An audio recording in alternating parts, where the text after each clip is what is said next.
क्या पवन सिंह पिता बनने वाले हैं? जी हां दोस्तों, आपका स्वागत है मेरे चैनल ऑसम भोजपुरी पर।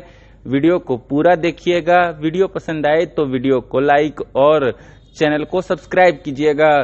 दोस्तों, पिछले कुछ समय से पवन सिंह और ज्योति सिंह की एक साथ वाली कोई भी नई फोटो या नया रील वीडियो वायरल नहीं हो रहा है। इसके पीछे का कारण यह है दोस्तों कि लगभग 20 दिन पहले ज्योति सिंह अपने पिताजी के घर बलिया आई थी। इसीलिए पवन सिंह और ज्योति सिंह का एक साथ वाला कोई भी नया फोटो या नया रील वीडियो वायरल नहीं हो रहा है।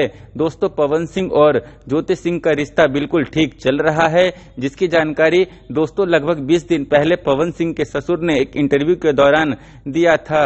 दोस्तों, अब पवन सिंह और ज्योति सिंह के बीच के रिश्ते को ठीक हुए लगभग 6 महीने से ज्यादा का समय हो गया है। ऐसे में दोस्तों सारे भोजपुरिया फैंस उम्मीद लगाए बैठे हैं कि पवन सिंह इस साल शायद पिता बन जाएंगे। पर दोस्तों, मैं आप लोगों को बता दूं कि इसकी जानकारी सिर्फ पवन सिंह और ज्योति सिंह को ही होगा कि वो कब पेरेंट्स बनने वाले हैं या बनेंगे।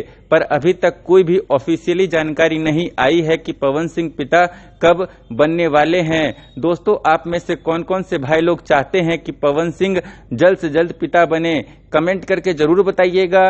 फिर मिलते हैं किसी नए वीडियो में। वीडियो पसंद आए तो वीडियो को लाइक और चैनल को सब्सक्राइब कीजिएगा।